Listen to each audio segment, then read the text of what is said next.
Hello जय हिंद नमस्कार friends, कैसे हो? आई होप सभी लोग ठीक होंगे। तो सभी साथियों को प्यार भरा नमस्कार, सभी को वंदे मातरम।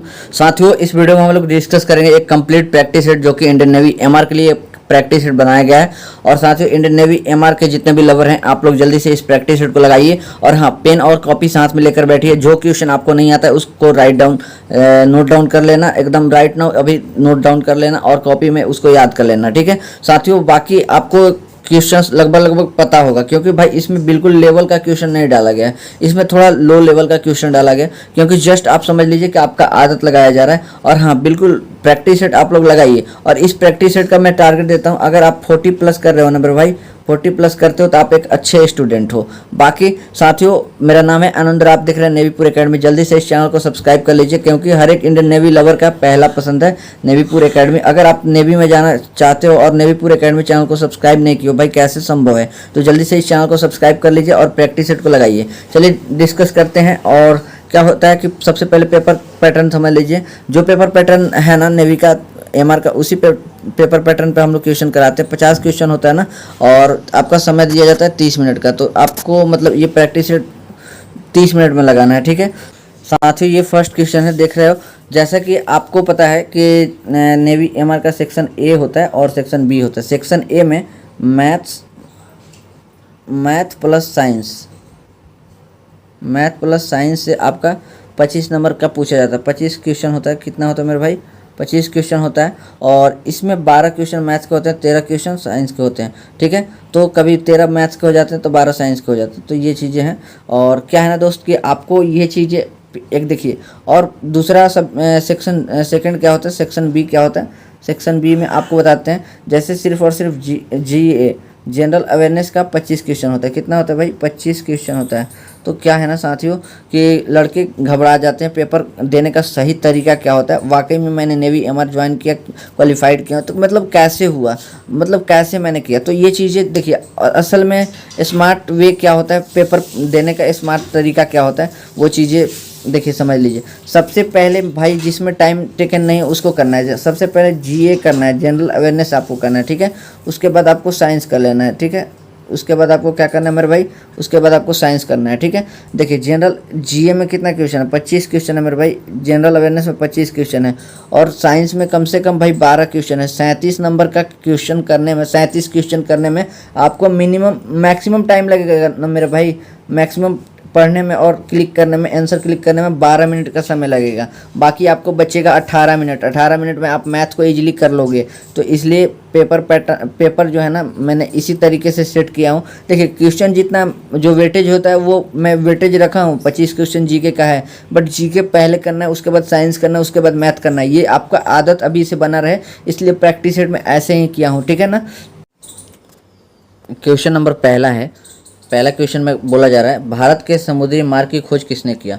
तो इसका राइट आंसर हो जाएगा वास्को डी गामा ने 1498 में भारत के समुद्री मार्ग की खोज की, ठीक है। आगे बढ़ते हैं।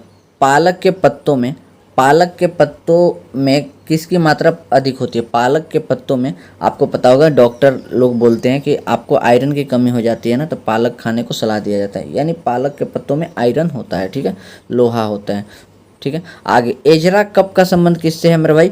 एजरा कप का संबंध जो है ना, पोलो से है। एजरा कप का संबंध पोलो से है, ठीक है। आगे बढ़ते हैं मेरे भाई। अंतर्राष्ट्रीय ओलंपिक समिति का मुख्यालय कहाँ है? अंतर्राष्ट्रीय ओलंपिक समिति का मुख्यालय कहाँ है? तो इसका मुख्यालय है लुसाने, जो कि स्विट्जरलैंड में है, ठीक है। Lausanne, Switzerland. भारत का राष्ट्रीय जलीय जीव कौन है? भारत का राष्ट्रीय जलीय जीव जो है गंगा डॉल्फिन है, ठीक है, गंगा डॉल्फिन। ये क्वेश्चन पूछा गया था नेवी एमआर में। और सूर्योदय का देश किसे कहा जाता है? भाई ये जो भी क्वेश्चन है ना, कहीं ना कहीं पूछा गया, आपको इजी लगेगा, क्योंकि भाई ये प्रीवियस ईयर है और आप लोग बार बार ऐसे क्वेश्चन पढ़े होंगे, तो आपको इजी लगता है। ऐसा मत समझना कि ये प्रैक्टिस सेट लेवल का नहीं है। बस हाँ, क्या है ना दोस्त, ये प्रीवियस ईयर पर बेस्ड है। आपको मतलब ऐसे प्रैक्टिस सेट को इग्नोर नहीं कर सकते हैं। और क्या है ना कि ये चीज़ें आप लोग को जो भी डिलीवर करता हूँ साथियों, दिल से देता हूँ। और हाँ, एक चीज़ कि मेरे भाई जो कुछ भी बताता हूँ ना, मतलब यहाँ पर मैं कभी भी पेपर सेट करता हूँ ना, तो बहुत ही तरीक़ों का सेट करता हूँ, क्योंकि भाई मैंने खुद नेवी एमआर क्वालिफाइड हूँ, SSR क्वालिफाइड हूँ और एयरफोर्स क्वालिफाइड हूँ, कोस्ट गार्ड क्वालिफाइड हूँ। मुझे पता है कि डिफेंस में कैसे क्वेश्चन पूछे जाते हैं। जिनको भी लगता है ईजी लेवल है, तो भाई आप 45 प्लस कीजिए ना, आप 45 प्लस कीजिए। आपको इजी लग रहा है 45 प्लस कीजिए। जितने भी लड़के हैं कम से कम 40 प्लस तो करना ही आपको, ठीक है मेरे भाई। चलिए आगे, सूर्योदय का देश किसको कहते हैं मेरे भाई? सूर्योदय का देश कहते हैं जापान को, सूर्योदय का देश कहते हैं। आगे बढ़ते हैं, संविधान सभा का अस्थाई अध्यक्ष कौन थे? संविधान सभा का अस्थाई अध्यक्ष डॉक्टर राजेंद्र प्रसाद थे। आगे बढ़ते हैं, भारतीय राष्ट्रीय कांग्रेस के प्रथम सत्र की अध्यक्षता किसने की? तो WC बनर्जी यानी व्योमेश चंद्र बनर्जी ने पहला सत्र की अधिवेशन की अध्यक्षता किए थे। चलिए, भारत का मानक समय जो है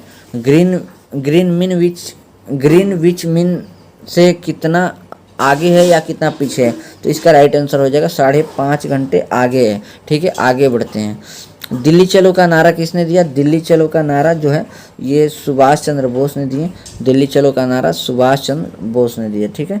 आगे बढ़ते हैं मेरे भाई, मैकमोहन लाइन जो है, मैकमोहन लाइन किन दो देशों के बीच है? मैकमोहन लाइन भारत और चाइना के बीच है मैकमोहन लाइन, ठीक है। आगे बढ़ते हैं मेरे भाई, ईरान की राजधानी कहाँ है? ईरान की राजधानी क्या है? ईरान की राजधानी जो है तेहरान है। और नेक्स्ट, भारत की पहली महिला प्रधानमंत्री कौन थी?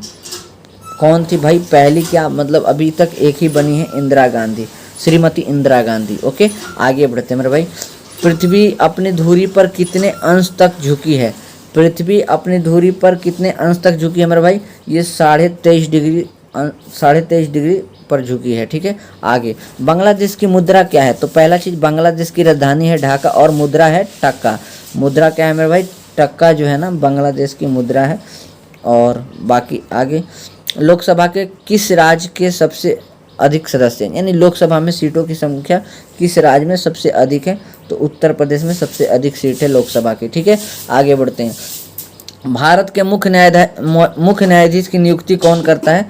तो ये राष्ट्रपति करते हैं, ठीक है। राष्ट्रपति करते हैं, मुख्य न्यायाधीश की नियुक्ति राष्ट्रपति करते हैं। और नेक्स्ट, विश्व पर्यावरण दिवस कब मनाया जाता है? तो 5 जून को विश्व पर्यावरण दिवस मनाया जाता है, 5 जून को, ठीक है। आगे बढ़ते हैं, और 21 जून को क्या मनाया जाता है? योगा दिवस, याद रखना। ब्राज़ील किस पदार्थ का सबसे बड़ा निर्यात करता है? ब्राज़ील जो है ना किस पदार्थ का सबसे बड़ा निर्यातक है? तो ये ब्राज़ील में सबसे ज़्यादा कॉफ़ी होता है, ठीक है, याद रखना। नेक्स्ट, पंचशील समझौता किन दो देशों के बीच हुआ था? पंचशील समझौता भारत और चाइना के बीच में हुआ था पंचशील समझौता, ठीक है। और शिमला समझौता कब हुआ था? शिमला समझौता भारत और पाकिस्तान के बीच में हुआ था 1972 में हुआ था। क्या हुआ था मेरे भाई? शिमला समझौता, याद रखिएगा, शिमला समझौता। ये क्या है ना कि ये सब लेवल के क्वेश्चन तो नहीं है, बट क्या है ना कि ये सभी क्वेश्चन बार बार पूछते हैं, रिपीटेड क्वेश्चन है। आगे, प्रतिवर्ष विश्व उपभोक्ता अधिकार दिवस कब मनाया जाता है? कंज्यूमर राइट्स डे, 15 मार्च को कंज्यूमर राइट्स डे मनाया जाता है। नेक्स्ट, अर्थशास्त्र के रचयिता कौन है? तो अर्थशास्त्र के रचयिता जो है ना, अर्थशास्त्र के रचयिता हैं चाणक्य, कौटिल्य या विष्णुगुप्त बोलते हैं, ठीक है इनको। और अर्थशास्त्र जो है ना, ये इकोनॉमिक्स नहीं है मेरे भाई, ये एक बुक है, ये एक पुस्तक है जो कि किससे रिलेटेड है? ये पॉलिटिक्स से रिलेटेड है, पॉलिटिक्स से रिलेटेड, ठीक है, राजनीतिक से रिलेटेड है, आप लोग ध्यान रखना, ठीक है। पूछा जाता है अर्थशास्त्र जो पुस्तक है ये किससे संबंधित है? तो ये राजनीतिक से संबंधित है। और अर्थशास्त्र के लेखक कौन है? चाणक्य, कौटिल्य या विष्णुगुप्त। आगे, Nightingale of India, Nightingale of India के नाम से जाने जाते हैं सरोजिनी नायडू, ठीक है। और पहली महिला राज्यपाल हैं, ये क्या है? फर्स्ट वोमेन गवर्नर, ठीक है ना, फर्स्ट वोमेन गवर्नर हैं, ठीक है ना, पहली महिला राज्यपाल हैं जो कि उत्तर प्रदेश की थी। वह प्रथम राष्ट्रीय पार्क कौन सा है जिसे भारत में स्थापित किया गया था? ये जिम कॉर्बेट नेशनल पार्क है, तो आपको यहाँ पर ऑप्शन दिया गया कॉर्बेट नेशनल पार्क, ठीक है। आगे बढ़ते हैं, मेरा ये जीए का लास्ट क्वेश्चन है, जनरल अवेयरनेस का लास्ट क्वेश्चन है, 25 क्वेश्चन कंप्लीट होगा इस क्वेश्चन के बाद। रॉलेट एक्ट किस सन में लागू हुआ था? तो 1919 में रॉलेट एक्ट लागू हुआ था। बाकी ये प्रैक्टिस सेट कैसा लग रहा है कमेंट में ज़रूर बताना। अभी हम लोग साइंस करेंगे, क्वेश्चन है मांसपेशियां थकान अनुभव करती है क्योंकि उसमें जमाव होता है, मांसपेशियों में लैक्टिक एसिड का जमाव हो जाता है। ठीक है, आगे बढ़ते हैं। इंसुलिन का टीका किस रोग के लिए लगाया जाता है? तो ये मधुमेह के लिए लगाया जाता है। आगे बढ़ते हैं मेरे भाई। सूर्य का प्रकाश जो है किस विधि तक पृथ्वी पर पहुंचता है? तो ये विकिरण विधि द्वारा आता है सूर्य का प्रकाश। ठीक है, विकिरण विधि यानी रेडिएशन। पित्तल किन धातुओं के मिश्रण से बनता है? तो तांबा और जस्ता से मिलकर पित्तल बनता है। तांबा और जस्ता, Cu कॉपर प्लस Zn, ठीक है ना, मिलकर आपका ब्रास बनता है। क्या बनता है? ब्रास, पित्तल। ठीक है, ध्यान रखिएगा। आगे बढ़ते हैं। सबसे कठोर पदार्थ कौन सा है? तो सबसे कठोर पदार्थ जो है पृथ्वी पर हीरा है। बाकी आगे, रेडियो एक्टिविटी की खोज किसने किया? तो ये हेनरी बैकुरल ने रेडियो एक्टिविटी की खोज किया। आगे बढ़ते हैं। विद्युत शक्ति का मात्रक, तो विद्युत शक्ति का मात्रक जो है वाट होता है, और एम्पियर विद्युत धारा का मात्रक होता है। ठीक है, और आवेश का क्या होता है? कूलम्ब होता है आवेश का। और ठीक है, इतना समझ रहे हैं, आवेश का कूलम्ब होता है। और वोल्ट होता है विभव का। किसका होता है? विभव का वोल्ट होता है, ध्यान रखना। आगे बढ़ते हैं। न्यूटन की गति का प्रथम नियम कहलाता है। न्यूटन की गति का प्रथम नियम जड़त्व का नियम कहलाता है। किसका नियम? जड़त्व का नियम। बिना उपग्रह वाले ग्रह हैं। कौन सा ऐसा ग्रह है जिसके पास कोई उपग्रह ही नहीं है? तो ये है बुध और शुक्र के पास कोई उपग्रह नहीं है। और सबसे ज़्यादा उपग्रह किसके पास है? सबसे ज़्यादा उपग्रह शनि ग्रह के पास है। सबसे ज़्यादा उपग्रह जो है शनि ग्रह के पास है। और सबसे बड़ा ग्रह कौन सा है? सबसे बड़ा ग्रह है बृहस्पति। बृहस्पति जो है ना सबसे बड़ा ग्रह है, सबसे बड़ा है। और सबसे छोटा कौन सा है? बुध है। सबसे छोटा कौन है मेरे भाई? बुध जो है सबसे छोटा है। आगे बढ़ते हैं। निकट दृष्टि दोष के निवारण हेतु प्रयोग किया जाता है। तो ये अवतल लेंस प्रयोग होता है। ठीक है, आगे बढ़ते हैं मेरे भाई। और जल में घुलनशील विटामिन होता है, यानी वाटर सोल्यूबल होता है। ये बी और सी वाटर सोल्यूबल होता है। और एक होता है वसा में घुलनशील, यानी फैट सोल्यूबल। मतलब वसा में घुलनशील विटामिन होता है Ke और Da, विटामिन Ke, Da, यानी इसको ट्रिक याद कर सकते हैं। ट्रिक से कीड़ा जो है ना वसा में घुलनशील है, और जल में क्या है? बी और सी। आगे बढ़ते हैं मेरे भाई। किस रंग का प्रकाश का प्रकीर्णन सबसे कम होता है? जिसका तरंगदैर्घ्य ज़्यादा होता है उसका प्रकीर्णन कम होता है। तो लाल रंग का तरंगदैर्घ्य ज़्यादा होता है, इसलिए लाल रंग का प्रकीर्णन सबसे कम होता है। और सबसे ज़्यादा किसका होता है? सबसे ज़्यादा प्रकीर्णन जो होता है ना, सबसे ज़्यादा बैगनी रंग का प्रकीर्णन होता है सबसे ज़्यादा। ठीक है,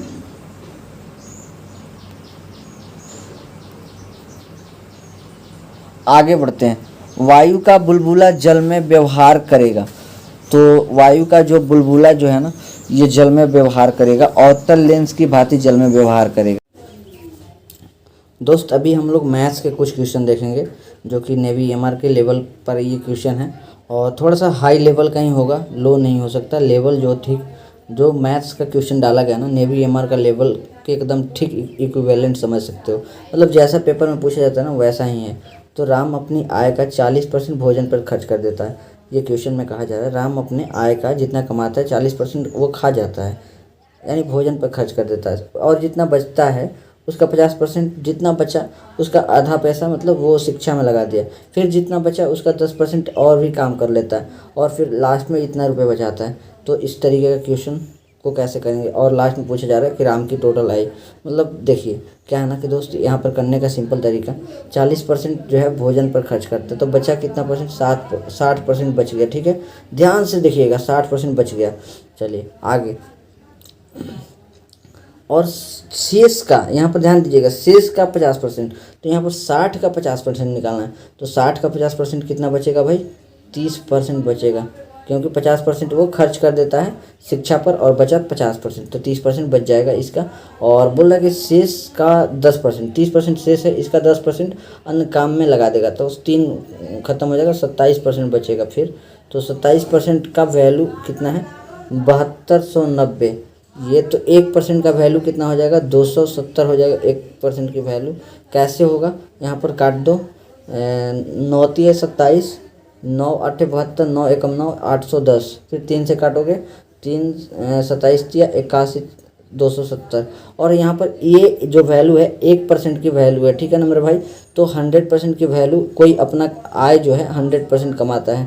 तो ऐसा नहीं कि मतलब आपके महीने का सैलरी है, आप डिफेंस में जब जाओगे महीने का सैलरी आपका 40,000 है, ऐसा नहीं कि आप 10,000 लोगे।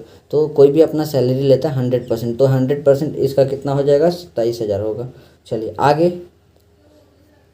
देखिए, ए अनुपात बी दिया गया है, बी अनुपात सी दिया हुआ है और ए बी सी का अनुपात निकालना। सिंपल इस तरीके को कैसे करते हैं, ए बी सी पहले लिख लेते हैं और सामने सामने लिख देते हैं। ए का 6 वैल्यू है, बी का 7 है और फिर बी का कितना है, बी का 7 है तो फिर 7 नीचे लिखते हैं, 7 नीचे लिख देंगे। और इसका कितना है, 9 है, सी का कितना है, 9 है। तो एक चीज़ यहाँ पर देखिए, जब बी बराबर होना तो आप डायरेक्ट 6 7 9 लिख दोगे, ठीक है। बी बराबर डायरेक्ट 6 7 9 लिख दोगे।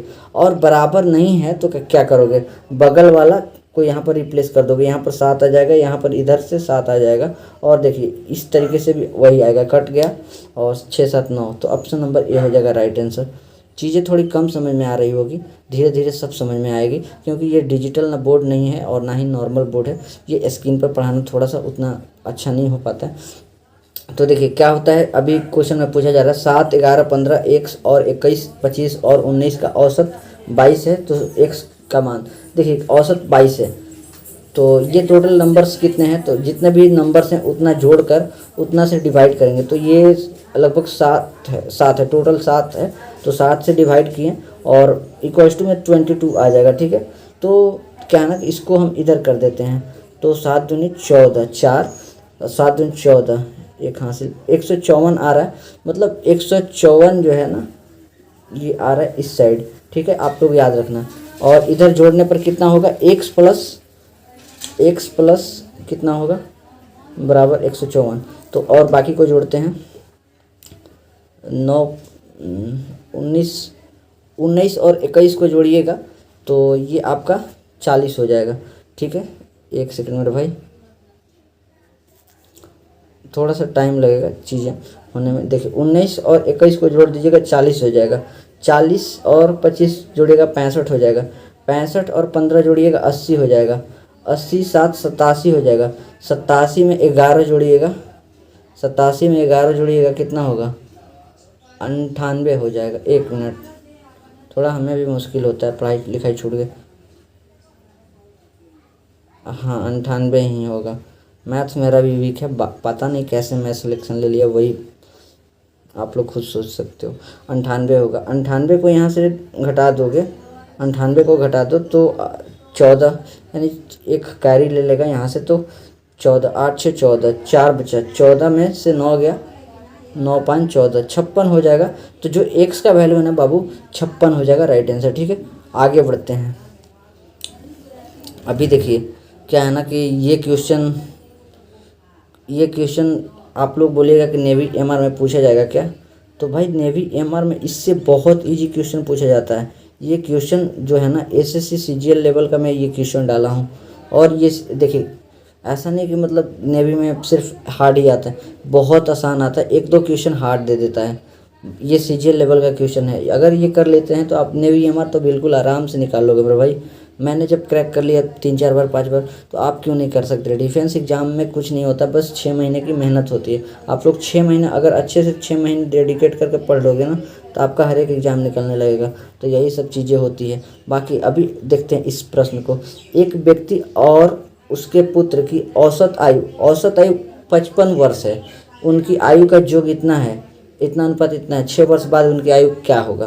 तो देखिए औसत आयु मतलब सपोज कीजिए कि x plus y by 2 equals to कितना हो जाएगा, मान लीजिए x y का जो एज है उसका औसत मतलब 2 से भाग कीजिएगा तो ये 55 आ रहा है, तो दोनों का जोड़ कितना होगा 110। x प्लस वाई का वैल्यू कितना होगा, x प्लस वाई मतलब व्यक्ति और उसके पुत्र की जो टोटल आयु कितनी हो जाएगी 110 हो जाएगी, वह भी वर्तमान में। और इसका रेशियो कितना दे रहा है, तो 7:4 मतलब 11 रेशियो की वैल्यू 110, यानी 10 से गुना हो रहा है, 10 से मल्टीप्लाई हो रहा है, 10 टाइम्स, ठीक है, ध्यान रखिएगा। तो यहाँ पर अनुपात 70 हो जाएगा, देखिए 10 से, तो 6 वर्ष बाद उनकी आयु का अनुपात क्या होगा।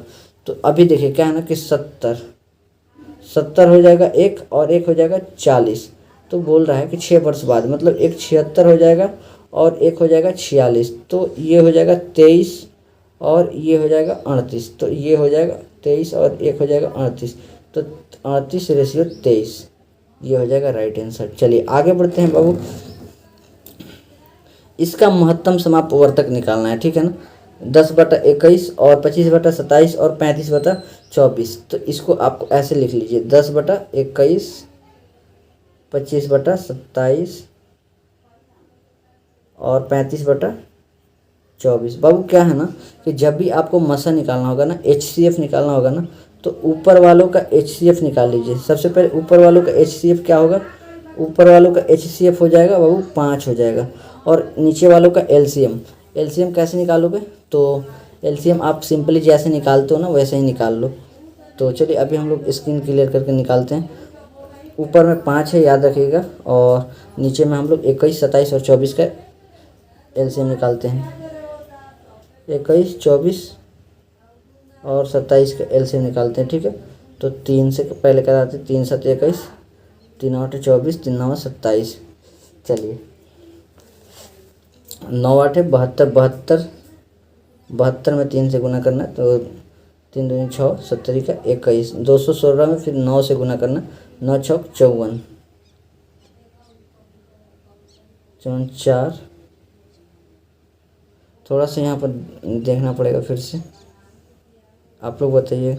3 से 7 21, 3 8 24, 3 9 27, 9 8 72, 9 8 72, 72 में फिर 3 से गुना कीजिएगा, 72 में 3 से गुना कीजिएगा तो क्या होगा, 3 दूनी 6, 70 का 21, और फिर 7 से गुना, 7 6 42। यहाँ पर लास्ट में कितना आएगा, 2 आएगा। देखिए अभी इसको पूरा गुना कर सकते हैं, 7 6 42, हाथ में लगा 4, 7 4 11, हाथ में लगा 1, 7 दूनी 14, 1 लगा 15, 1512। लेकिन आप यहाँ से ऐसे भी कर सकते थे, 7 6 42, मतलब 2, लास्ट में 2 यहाँ आ गया तो ये हो जाएगा राइट आंसर। तो आप यहाँ से पूरा भी कर सकते हैं, ऐसे भी कर सकते हैं। तो आप लोग देखिए, मैथ जब मैं आपको अच्छे से समझाऊंगा ना, सिखाऊंगा ना चैप्टर वाइज, तो मज़ा ही कुछ और होगा। और डिजिटली मैं सिखाऊंगा, डिजिटल बोर्ड पे अच्छे तरीके से, बिल्कुल नेवी का लेवल जो होता है ना, नेवी, कोस्ट गार्ड, एयरफोर्स वाला लेवल, बिल्कुल अच्छे से समझाऊंगा बाबू। तो आप लोग टेंशन मत लीजिए। A, B तथा C मिलकर 480 रुपये कमाते हैं। यदि उनको कामों का अनुपात 2:3:5 हो तो B का हिस्सा, देखिए ये लोग ABC कमाते हैं और काम करने का अनुपात होता है। सपोज कीजिए ABC एक ही रूम में रहते हैं, काम करने जाते हैं, एक ही जगह पर कमाने जाते हैं, बट क्या है ना कि कोई कभी छुट्टी मार देता है, मतलब काम करने का जो रेशियो है ना बाबू, वो 2:3:5 के हिसाब से 2:3:5 ये रेशियो है, ठीक है। ये रेशियो है 2:3:5 का रेशियो है, ठीक है। तो कहने का मतलब है कि टोटल कितना है, टोटल रेशियो में कितना हो जाता है, तो रेशियो में 5 3 8 2 10 रेशियो का वैल्यू है। 10 रेशियो का वैल्यू कितना है बाबू, 480, मतलब एक रेशियो का वैल्यू 48 हो जाएगा, 48 हो जाएगा, ठीक है ना। और तो बी का आपको निकालना है, बी का तो 3 रेशियो का वैल्यू 18 का 24, 4 हाथ में लगा 2, 4 12 2 14, 144 रुपया होगा मेरे भाई। इसी प्रकार आप अगला का भी निकाल सकते हैं। तो ठीक है, आगे ध्यान से देखिएगा। और देखिए क्या है ना कि आपको मैथ्स बहुत ही हलवा लगेगा, आप चीज़ों को सीखिएगा ना तो मैथ बहुत आसान है। यहाँ तक मैं जब पढ़ता था ना, ये नेवी का तैयारी करता था, लाइक नेवी मैंने, मतलब मुझे नहीं लगता था कि मैं नेवी MR क्रैक करूँगा, और मैं 2 बार नेवी MR क्रैक किया हूँ भाई, 2 बार, मतलब एक भी बार नेवी का एग्ज़ाम फेल नहीं हुआ। और देखिए 2 बार SSR भी क्रैक किया हूँ। तो आप लोग ज़रूर कर सकते हो भाई, आप लोग तो इतना मतलब मेहनत कर रहे हो। देखिए क्या है ना कि हम तो यूट्यूब पे इतना हेल्प कर रहे हैं आप लोग को, हमारे जैसे शायद ही कोई क्रिएटर था ना जो नेवी के बारे में मुझे हेल्प किया हो। तो मैं ऑफलाइन पटना में ही रहकर तैयारी किया था उस टाइम। तो यही चीज़ें हैं। तो मैं सोच रहा हूँ कि आप सभी के लिए बेस्ट टू बेस्ट कंटेंट देने का। देखिए 150 मीटर लंबी गाड़ी है, 90 किलोमीटर प्रति घंटा की चाल से चल रही है, तो गाड़ी को एक पेड़ की पार करने में कितना समय लगेगा। देखिए गाड़ी है, ठीक है, यहाँ पर देखिएगा 150 मीटर लंबी गाड़ी है। अगर ये पेड़ नहीं होता, मतलब पुल होता या फिर प्लेटफॉर्म होता, तो यहाँ पर हम लोग ऐड कर देते लंबाई, लेकिन यहाँ तो पेड़ है। पेड़ की लंबाई जो है नगण्य होती है, ठीक है ना, पेड़ की जो लंबाई होती है नगण्य होती है। तो लंबाई आप इस केस में मत सोचिएगा कि पेड़ इतना लंबा होता है भैया, नहीं, ट्रेन जब पार करेगी तो खट खट खट मतलब पार कर देगी, यानी पेड़ की चौड़ाई ही समझ लेना, बाकी यहाँ पर लंबाई कंसिडर किया जाता है। तो आप ऐसा मत करना पेड़ लंबा होता है 20 फीट का होता है, तो वो सब नहीं। यहाँ पर देखिए एक पेड़ का सिंपल, एक पेड़ को पार करेगा, जैसे आप खड़ा रहिएगा तो आदमी का भी लंबाई न के बराबर ही माना जाता है मैथ्स में, ठीक है। तो देखिए एक 150 मीटर लंबी, तो 150 तो कितना समय में पेड़ को पार करेगा, यहाँ पर टाइम निकालना है। तो speed upon distance upon speed होता है ना, तो डिस्टेंस ये हो गया, स्पीड कितना हो गया 90, और किलोमीटर ये क्या है, किलोमीटर प्रति घंटा में है, ये मीटर में है, तो इसको मीटर प्रति सेकंड में बदलने के लिए 5/18, 18 ऊपर चला जाएगा, ठीक है ना मेरे भाई। 5/18 से गुना कर दिए, और 18×5 = 90, 5×5 = 25, 25 छक्का 150, कितना 6 सेकंड लगेगा। आगे बढ़ते हैं बाबू, ठीक है ना, आगे बढ़ते हैं। बहुत ज़्यादा गर्मी है, एक बार मैं आपको दिखाता हूँ। लाइट वगैरह तो कुछ है नहीं, फिर भी आप सभी के लिए इतना डेडिकेशन के साथ मेहनत करता हूँ मेरे भाई। 1 मिनट आप लोग देखिएगा, दिख रहा है क्या, देखिए कैसे टपक रहा है ना। चलिए ये क्वेश्चन मैं आपको बताता हूँ।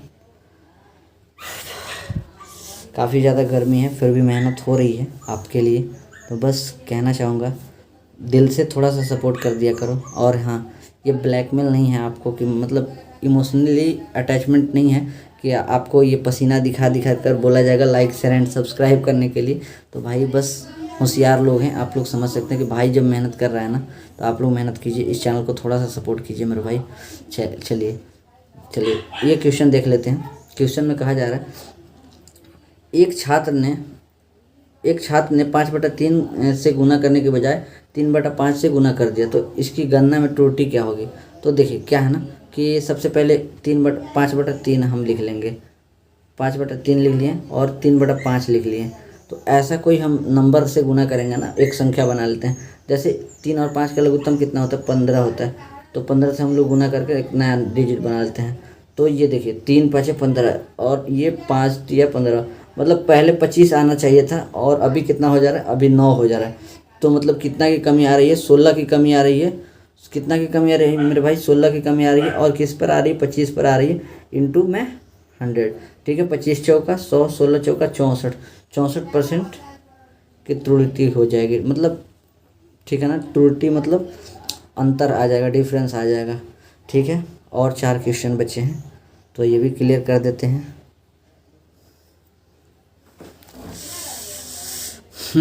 थोड़ा सा